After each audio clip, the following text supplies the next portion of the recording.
Buenos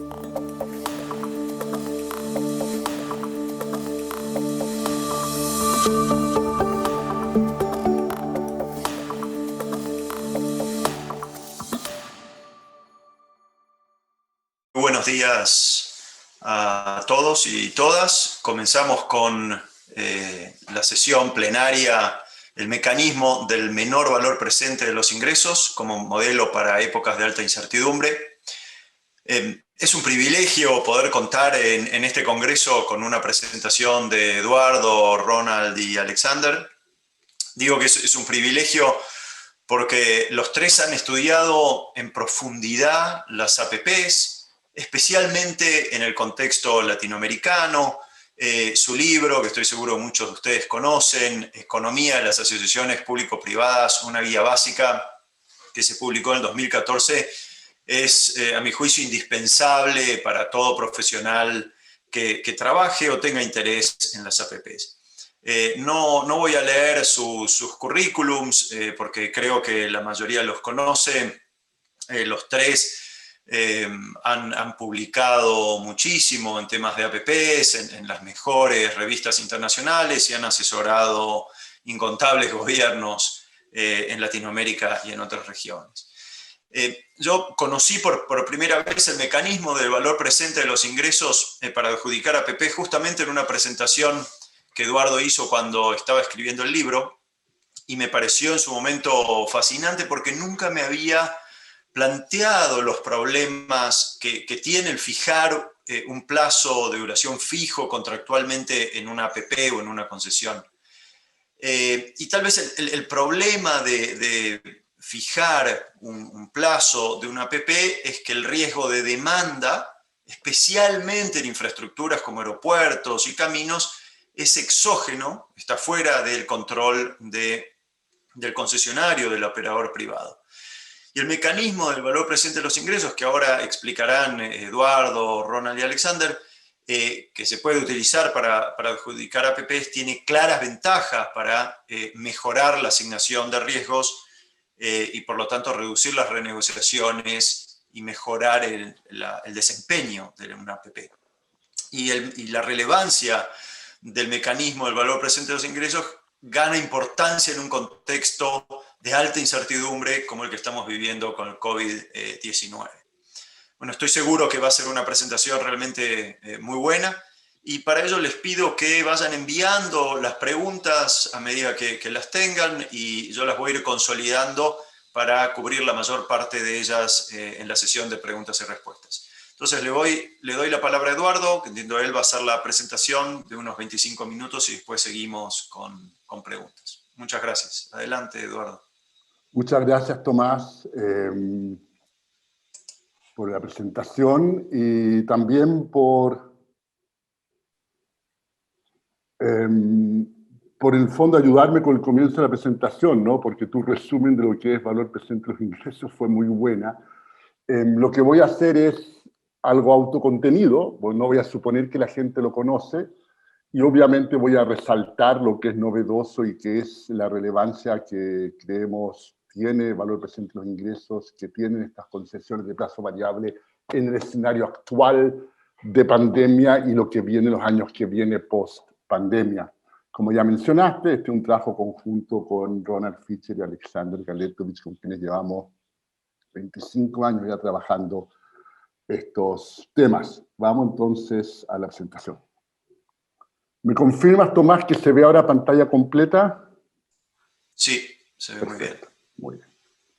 Entonces son 25 minutos bien concentrados en que vamos a partir con el reto de las APPs en general, luego una descripción de los contratos de valor presente de los ingresos, la experiencia de Chile con valor presente de los ingresos, y después el tema que nos convoca hoy, que es valor presente de los ingresos en épocas de alta incertidumbre, que es el denominador común a los problemas que hay hoy en día, finalmente la conclusión.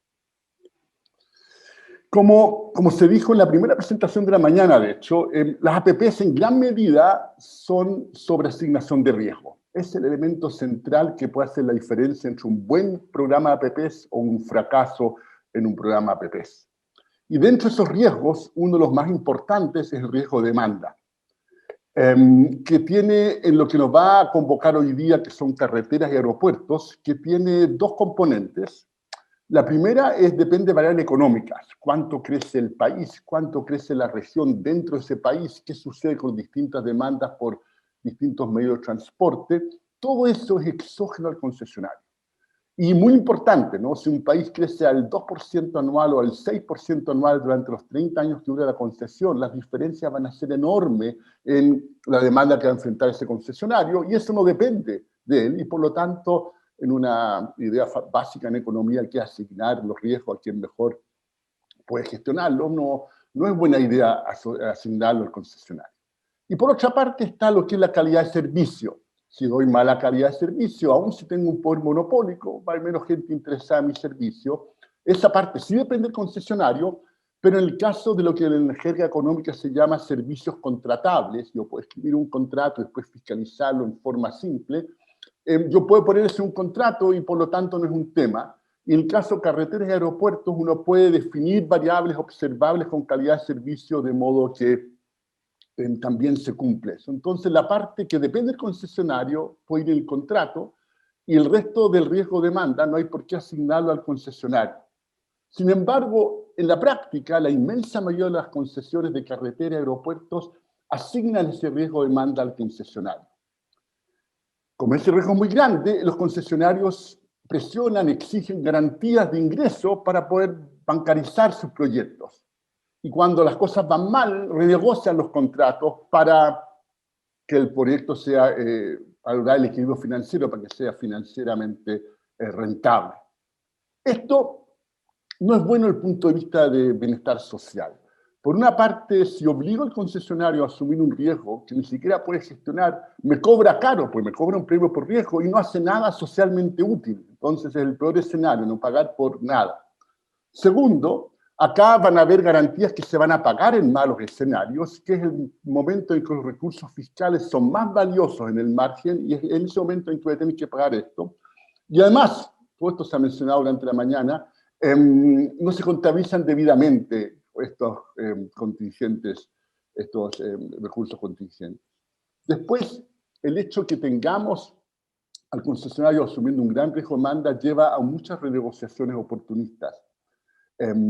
Y cuando se vuelve importante ser bueno en renegociar contratos, que es la realidad en buena parte del mundo en el tema concesiones, está el riesgo de terminar con lo que llamamos nuestro trabajo selección adversa, que en lugar de atraer a mi país los mejores concesionarios, las empresas más creativas, buenas en hacer las cosas, termino atrayendo a empresas que son muy buenas en contratar equipos poderosos de abogados para renegociar contratos, porque si al final es clave para obtener rentabilidad y tener buenas renegociaciones, eso pasa a ser un tema muy central en lo que constituye un concesionario competitivo. Y finalmente, un trabajo reciente que hemos hecho con Ronald Alex y también con Nicolás Campos, que sale publicado en los próximos meses en el Journal of Economic Perspectives, hay evidencia clara que todas las renegociaciones se asocia con corrupción, eso a partir de la evidencia que conocemos el caso de Brecht. Entonces, y finalmente, por si no bastara los tres casos anteriores, un cuarto problema de esta mala asignación de riesgo, que es darle riesgo de demanda al concesionario, es que se pierde la posibilidad de fichar elefantes blancos. Las concesiones de carreteras o aeropuertos, pues sobre todo carreteras, pueden fichar elefantes blancos porque no se va a presentar nadie si es que el negocio no es rentable y habrá que preguntarse entonces si corresponde o no dar un subsidio explícito. Pero si hay una garantía por medio, porque los ingresos son muy inciertos, deja de fichar elefantes blancos. Esos son los retos históricos, los problemas en APPs que habíamos mencionado en esta misma charla hace 1 o 2 años.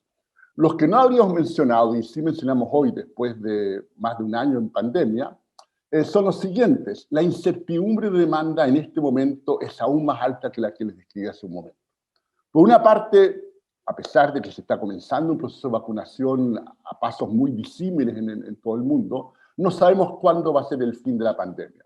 Será 1 año más, 2 años más, 6 meses, 3 años. Hay todo tipo de escenarios con enorme incertidumbre en el corto plazo.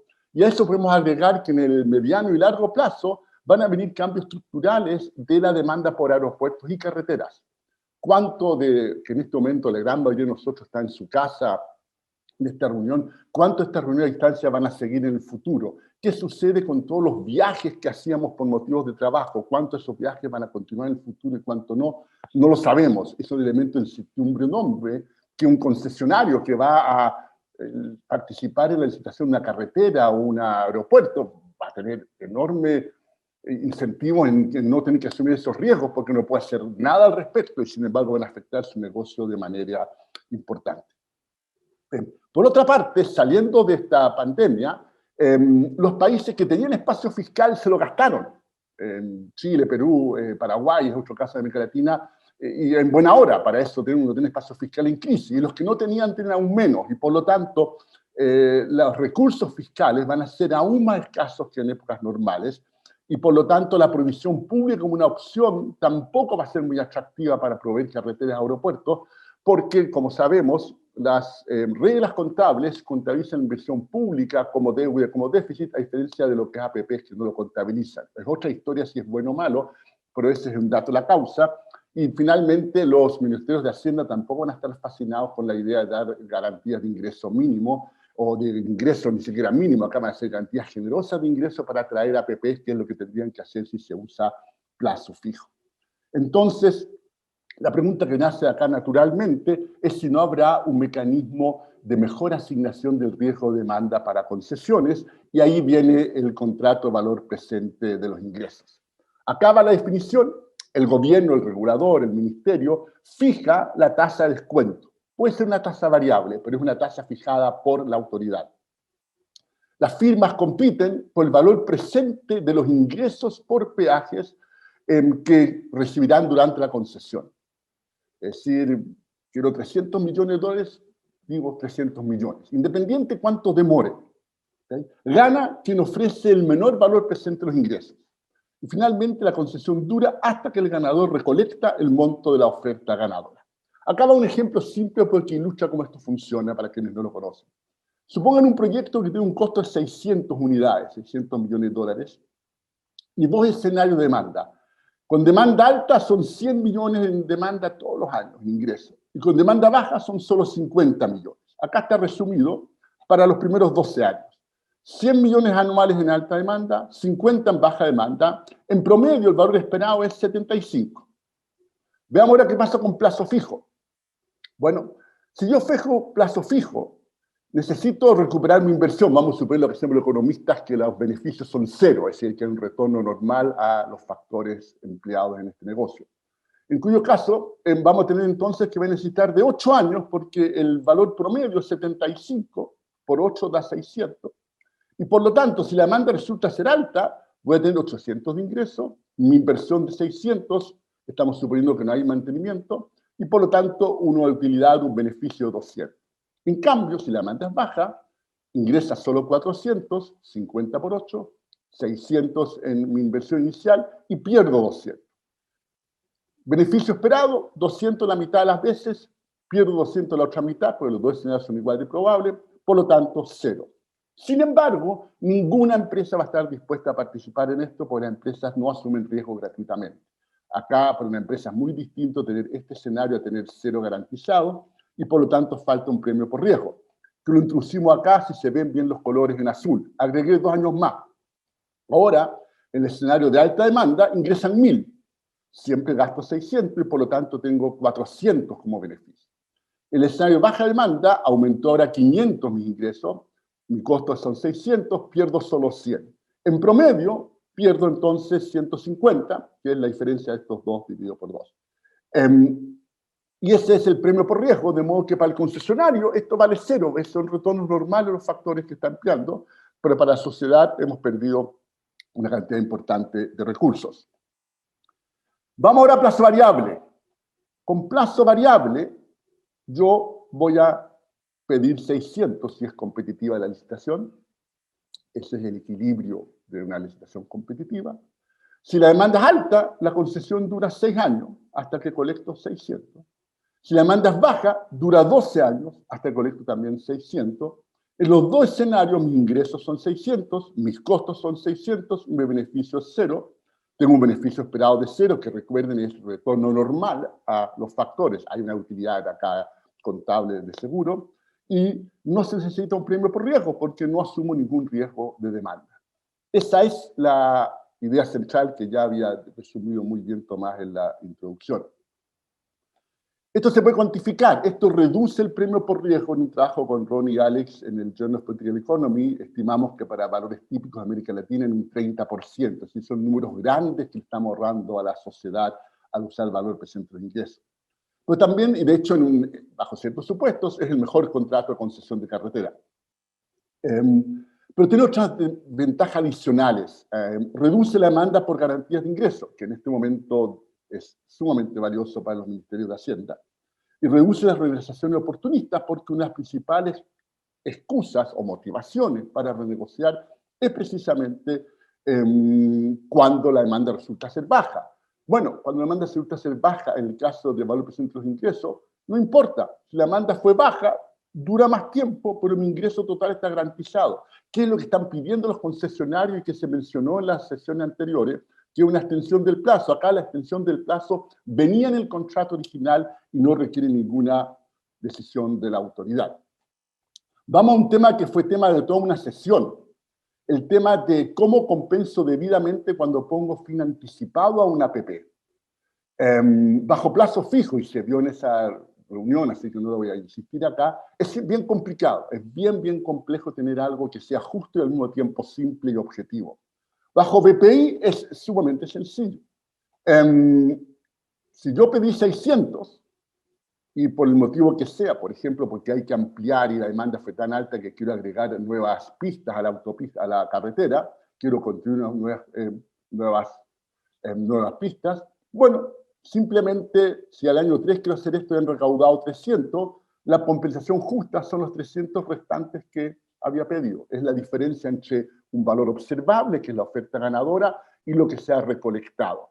Y esto no es teoría, esto es como ha funcionado BPI en Chile con una cláusula que permite fin anticipado en cualquier momento del tiempo con algo que no requiere ninguna negociación complicada, que es justo y al mismo tiempo se basa en observables.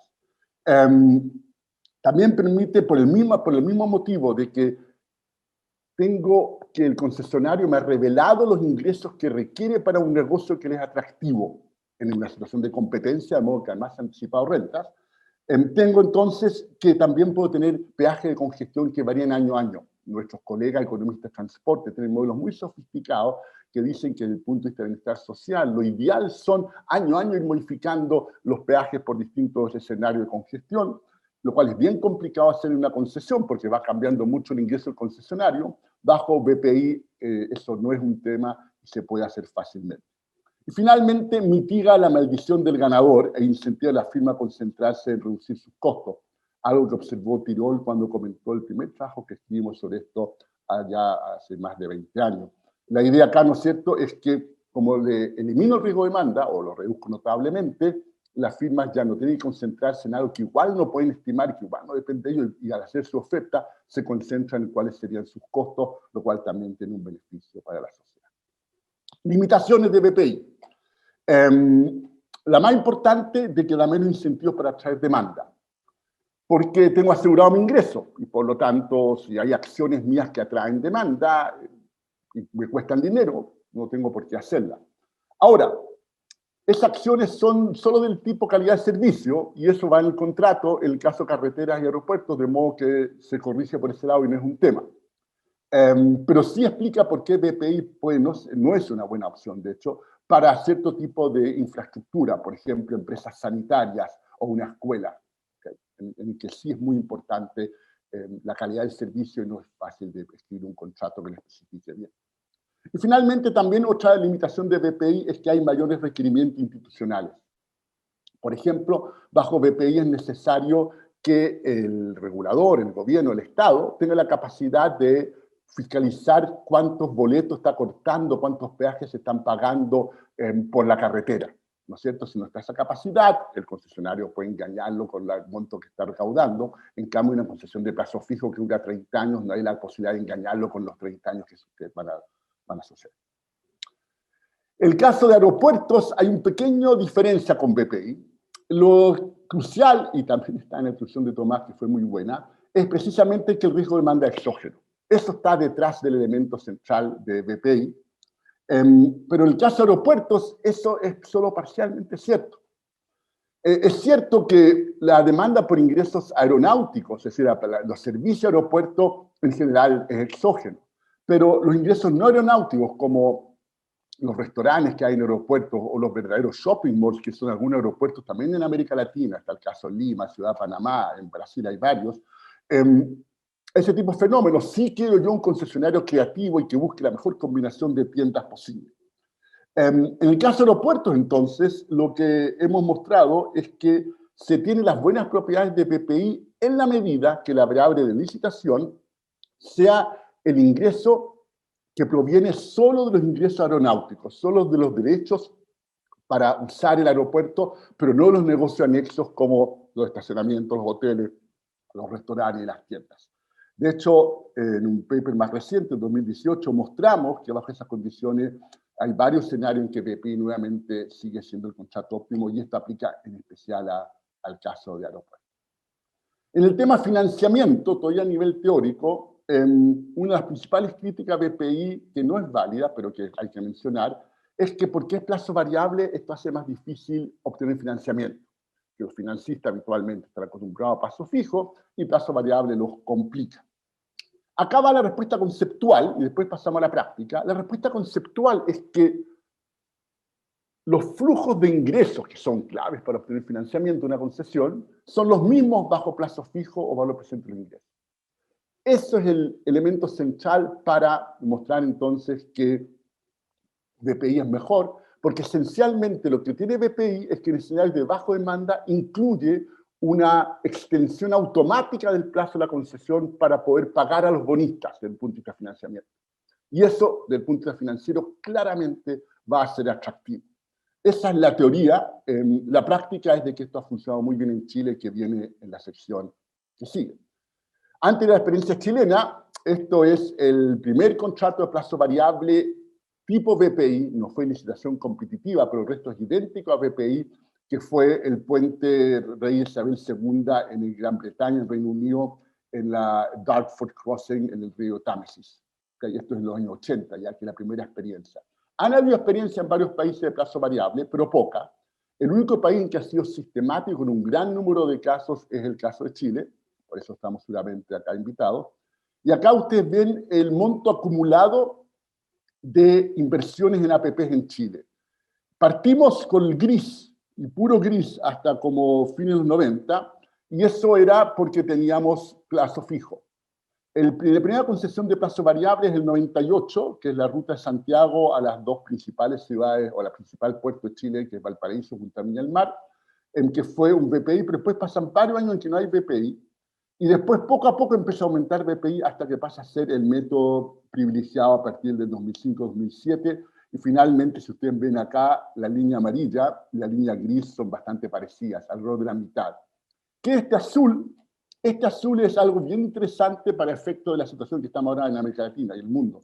Y es contratos que inicialmente fueron plazo fijo, pero luego de la crisis del sudeste asiático a fines de los 90, se renegociaron y pasaron a plazo variable.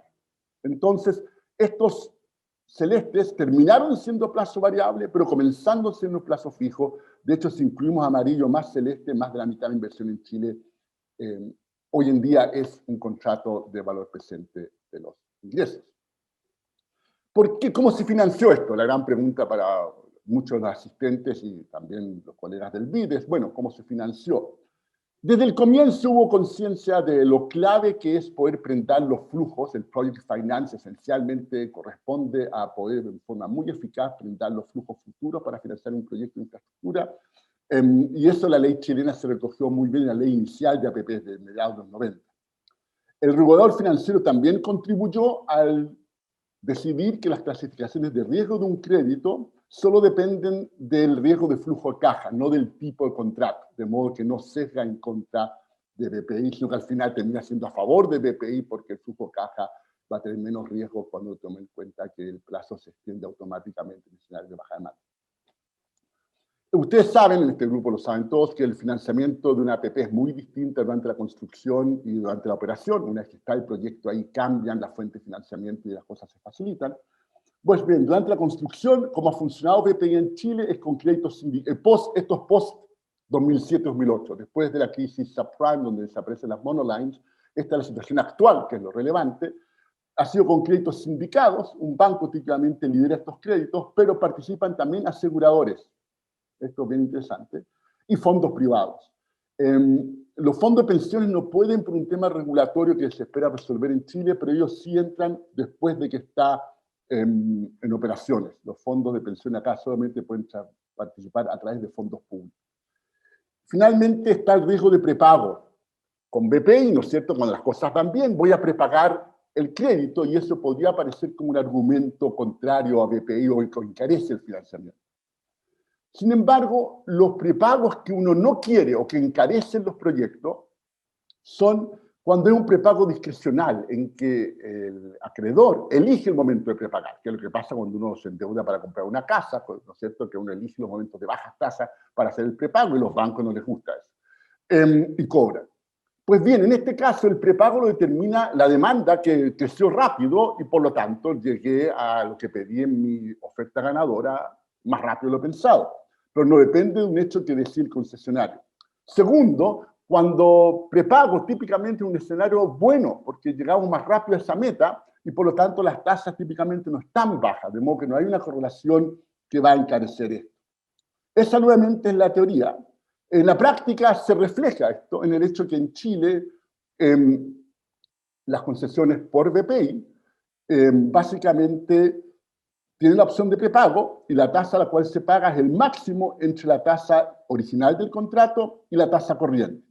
De hecho, si se tomara una tasa corriente como la tasa del contrato original, es una tasa variable, ni siquiera está esta diferencia, lo cual nosotros aconsejamos en el trabajo de efectivos por el BID como la mejor opción. Acá datos sobre renegociaciones con plazo fijo versus BPI. Obviamente, cuidado acá, este no es un experimento controlado. Acá tomamos los 20 contratos de concesiones de carreteras y aeropuertos en Chile bajo plazo fijo, los 15 proyectos que han habido bajo BPI.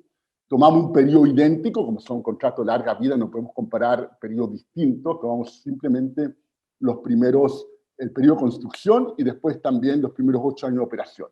Entonces estamos comparando peras con peras y manzanas con manzanas. Durante el periodo de construcción, las renegociaciones bajo plazos fijos son un 32% de la inversión original, versus un 3,6% bajo BPI. Los primeros 8 años de operación, 25 versus 2,5. En total, 57 versus 6,1. Es decir, las renegociaciones caen en casi un 90% al pasar de plazo fijo a BPI. Vuelvo a recordar, acá no hay causalidad porque no hay un experimento controlado, pero es bien sugerente que esto contribuyó a reducir la renegociación. Vamos finalmente a lo que nos convoca hoy y que es el momento muy especial que vive el mundo producto de la pandemia. Se ha verificado lo que predecía la teoría, ¿no? En Chile, la mayor presión por renegociar el contrato de concesión ha venido del aeropuerto de Nuevo Pudahuel, que es el aeropuerto de Santiago, el principal aeropuerto del país, una concesión que se licitó en 2015 y que es de plazo fijo. De hecho, los concesionarios habían presionado enormemente para volver a plazo fijo y en ese momento el gobierno cedió y fue una concesión de plazo fijo. De más está decir que los concesionarios están sumamente arrepentidos de haber presionado por eso y lo que están pidiendo es pasar a un contrato de plazo variable. También es un caso más complicado porque la oferta ganadora del 2015, según analista de mercado, fue particularmente agresiva. El monto que se pidió fue un 40% menos que la segunda mejor oferta y hay bastante duda respecto a si esa oferta ganadora era realista. El gobierno ha decidido no ceder a estas presiones. En Chile la reforma de la ley de concesión del 2010 es clara en limitar, invocar los hechos del príncipe o la causal, causales que llevan a que el gobierno se haga cargo de medidas generales, ¿no es cierto? Obviamente una medida particular que afecta a un concesionario responsabilidad del gobierno, pero una medida general, en el caso de Chile, está dentro del riesgo de demanda por la ley de concesiones. Las concesiones de aeropuertos de plazo variable no han tenido problemas y no han reclamado. Las otras dos concesiones de plazo fijo también han estado reclamando y pidiendo renegociar el contrato.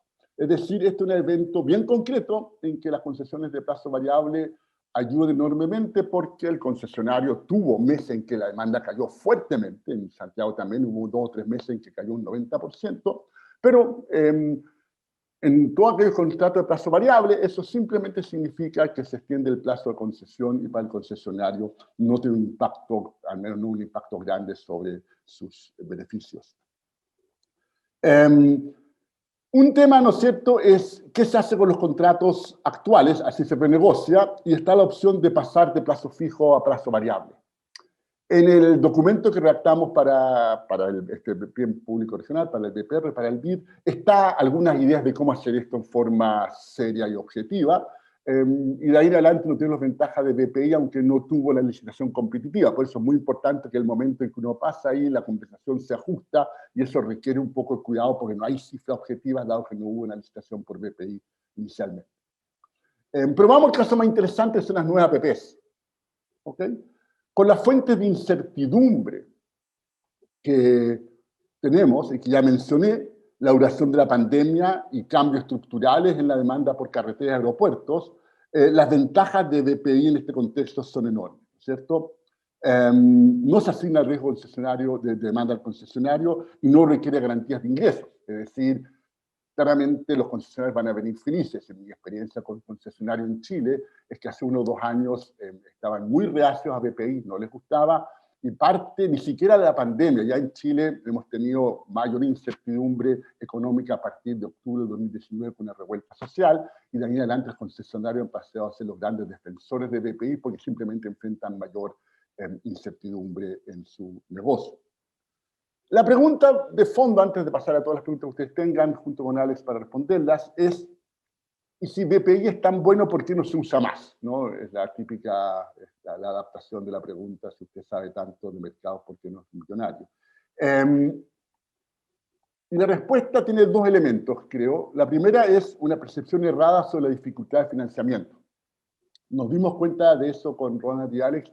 Preparamos un paper para una conferencia en Stanford hace 1 o 2 años y algunas de las conclusiones de ese paper están en el documento que hicimos para el BID. Pero un tema es una percepción equivocada de que el financiamiento es más complicado. Cuando nos constatamos eso, fuimos a la experiencia chilena, trabajamos con Jennifer Soto, una experta que participó desde las aseguradoras en la experiencia chilena, y preparamos un paper bien orientado para practitioners mostrando cómo había funcionado el financiamiento en Chile, y aprendimos el camino, gracias a Jennifer, entre otros, cómo había resultado esto. Y segundo está la economía política. A los concesionarios no les gusta. Es un dato la causa. Cuando en Chile se comienza a usar en forma masiva BPI, fue el 2007 y los concesionarios reclamaron mucho en contra de BPI. En parte puede ser un cejo hacia el status quo. Todo lo nuevo no les gusta en la medida que están ganando bien dinero con lo que ya tienen, pero en parte también puede ser de que hace más difícil la renegociación. Eso es especulativo, no tendría evidencia para mostrarle a un señor juez, pero es una tesis, una hipótesis que probablemente sea razonable. ¿Cómo se llegó? Y lo que sucede típicamente es que los ministerios sectoriales de transporte, obra pública, etcétera, están muy sensibles a lo que quieren los concesionarios, pues necesitan que participen en las licitaciones y por lo tanto no van a promover un mecanismo de licitación que a los concesionarios no les parezcan atractivo. ¿Cómo sucedió en Chile? Pasaba algo parecido. Obras Públicas no quería BPI y a Hacienda le parecía muy interesante BPI. Y a fines de 90 viene un momento en que había que licitar una licitación grande para Chile de esa época, Santiago-Valparaíso, la Ruta 68. Pero estaba el problema que había otra carretera que había que hacer los próximos 10, 15 años que le iba a restar demanda. Y por lo tanto, ningún concesionario iba a tomar la Ruta 68 si no le aseguraban que no le hacía una carretera en que le quitaba demanda en buena parte de su trayecto. Y entonces, en ese momento, era o BPI o no había cómo concesionar. Porque con BPI se incluía una cláusula que decía, si hacemos otra carretera, se le compensará con la diferencia entre lo que pidió y lo que lleva recaudado. ¿Okay? Al final nunca se ejerció esa cláusula, no fue necesario, hacía un gran negocio la Ruta 68 y no había ningún problema, y tampoco no había mayores renegociaciones.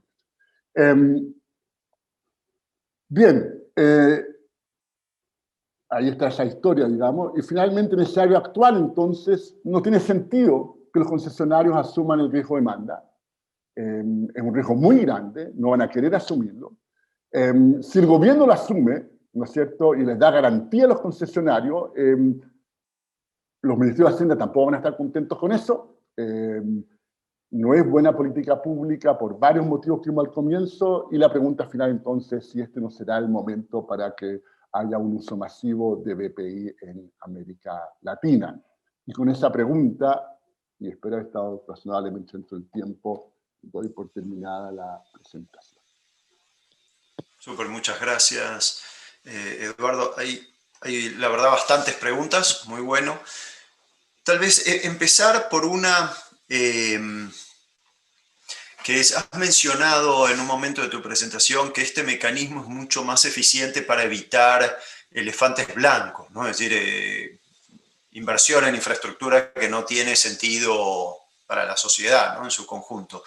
¿Cómo se logra eso?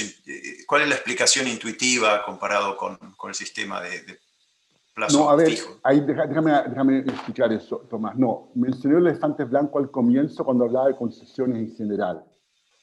Es decir, una concesión en la cual tú no puedes renegociar fácilmente esa ficha de elefantes blancos por los motivos obvios, plazo fijo o plazo variable, ¿no es cierto? Y que es básicamente, si yo voy a recuperar mis ingresos mediante los peajes que cobro y el proyecto no da para financiarse, no aparecerá nadie el día de la licitación. Para el gobierno será una frustración grande, pero para la sociedad es una noticia interesante, porque está diciendo ningún privado cree que este negocio se puede financiar. Cuando empiezan a ser importantes las renegociaciones de contrato en escenarios de baja demanda, ese filtro se desaparece, porque el concesionario sabe que si las cosas van bien, recupera, y si van mal, renegocia y también recupera, y por lo tanto el concesionario ya no te sirve como el filtro, como esta especie de evaluación social de proyecto relativamente simple, ¿no?, que es este caso. Y entonces, en ese sentido, BPI, al hacer menos probable las renegociaciones de contratos, te contribuye a recuperar la capacidad que tienen las concesiones para filtrar elefantes blancos. Y por eso, en ese sentido, se pone un plazo máximo en el valor, en este mecanismo, ¿verdad? De acuerdo. A ver, hay dos motivos para ese plazo máximo. Uno, el que tú estás diciendo, aunque en teoría yo podría tener un plazo infinito, igual nunca llegar al valor presente que yo obtuve, ¿no? Eso es de matemática, el que no lo sigue no se preocupe, pero el fondo no es necesario. Por el segundo es que igual es bueno poner un plazo máximo para incentivarlo a hacer el trabajo, y hay varios países de la región que tienen en sus constituciones un límite máximo a una concesión igual. Hay países que no pueden tener una concesión de más de 40 o 50 años, de modo que en el trabajo que les dimos a ustedes aparecen detalles, y un detalle es que efectivamente uno pone un plazo máximo, el plazo no es indefinido, sino que son 40 años, algo así. Ya ha habido varias preguntas sobre la tasa de descuento, que además, bueno, Alex ha estado contestando bastantes, lo cual es muy bueno, y si él quiere complementar en algún momento, bastantes preguntas sobre qué tasa de descuento utilizar, si fija, variable, en la experiencia de Chile, ¿cómo ha funcionado? A ver, Chile en la parte de la tasa de descuento, y espero estar diciendo lo mismo que Alex le está escribiendo, si no, Alex, por favor, no me corrige para que nos coordinemos. No, más probable que sí. En la experiencia de Chile, en los primeros contratos, el primer contrato por BPI dejaba abierta la posibilidad de que el concesionario elegía entre una tasa fija y una tasa variable. Pero después, los últimos contratos, se ha optado por tasa fija, y nuestra conclusión, nuestro análisis más reciente, es que es mejor una tasa variable. Por tasa variable entendemos una tasa de algún papel corto del Banco Central más un premio por riesgo, ¿no?, para ser bien más precisos. Y uno de los motivos por los cuales es mejor es porque hay una tendencia en los gobiernos, bajo BPI, que cuando a veces contratan algo extra al concesionario, o por ejemplo aumenta las exigencias de calidad de servicio, se le paga extendiendo el plazo de la concesión. Y cuando se hace eso, y hay una tasa, se toma la tasa inicial del contrato, esta puede diferir mucho de la tasa de mercado, y se le puede terminar transfiriendo al concesionario cifras enormes que no son necesarias para nada, que es lo que ha pasado en Chile en algunos casos. Entonces, cuando yo tengo una tasa variable, yo puedo hacer ese tipo de cuestiones sin que el concesionario gane ni más ni menos de lo que es un retorno normal por la actividad que se está pidiendo. En ese sentido, entonces, es muy importante descontar flujos a una tasa que sea una tasa que está midiendo el costo alternativo de los fondos en ese momento, y por lo tanto nuestra recomendación es usar tasa variable y no tasa fija para descontar esos flujos en BPI. Otras preguntas hay. Por las preguntas percibo algunas dudas importantes. Da la impresión que el mecanismo se utiliza siempre que la concesión sea autosostenible financieramente, ¿no? Con recaudación de peajes, por ejemplo, en el caso de carreteras. ¿Y es posible o cómo se puede hacer para combinar pagos de disponibilidad, por ejemplo, con peajes, ¿no? Dentro de este mecanismo? Si lo pudieras explicar un poco Es una buena intuitivamente. pregunta. Mira, en un trabajo posterior de 2014 en el Journal de la European Economic Association, vemos el caso más general de un proyecto que no se autofinancia. Es decir, primero, tienes toda la razón, como lo he presentado acá, BPI supone que es un proyecto que se autofinancia. Eso, claro. La extensión al caso en que no se autofinancia, una carretera siempre pensemos, porque para una escuela no es buena idea. Para situaciones en las cuales yo no quiero cobrarle a los usuarios, el contrato óptimo es de pago por disponibilidad. Digamos. Eso también está claro en nuestro trabajo. Pero en el caso de una carretera que requiere de subsidios, hay una extensión de BPI que también es óptima y que funciona como sigue. Se licita por una combinación de dos variables, el valor presente que tú quieres y el ingreso mínimo garantizado también en valor presente. Es decir, yo te doy un techo y un piso a tus ingresos en valor presente. Y con ese tipo de contrato, tú logras un poco el mejor de los dos mundos, digamos.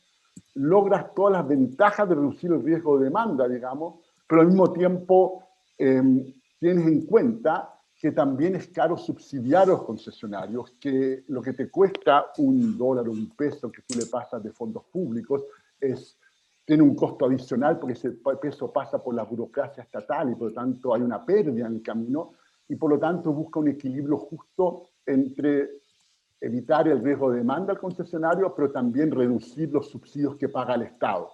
Y al buscar un equilibrio entre esos dos factores, termina por un contrato de dos umbrales, que le llamamos, y que básicamente tiene un BPI y también el ingreso mínimo garantizado con valor presente.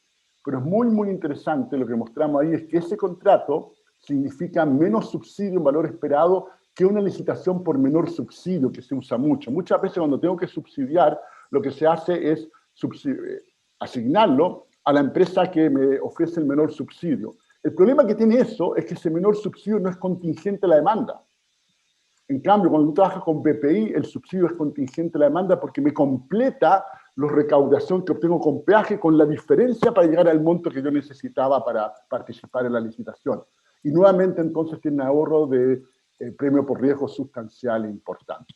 Entonces, resumiendo, la respuesta es: hay una extensión de BPI que combina un máximo a los ingresos descontados y con un mínimo de esos ingresos descontados, y que es lo que sirve, y también es el contrato óptimo hecho bajo ciertas condiciones en el caso de un proyecto como una carretera, en la cual tenemos que no se autofinancia con una probabilidad alta, digamos.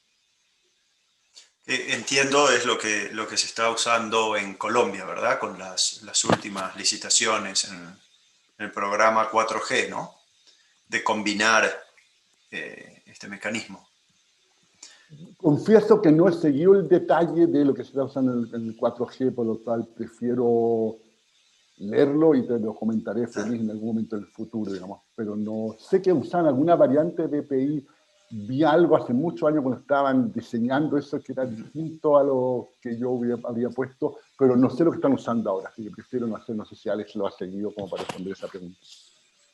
Perfecto. Y bueno, tal vez por el plazo, una última pregunta, y atando con la sesión anterior, ¿no? Una de las ventajas de este mecanismo es la posibilidad de recompra, digamos, recompra de la concesión sin necesidad de una renegociación. ¿Y cuál ha sido tu evaluación? ¿Ha funcionado especialmente en Chile? ¿Ha motivado algún conflicto judicial o ha ido bien eso?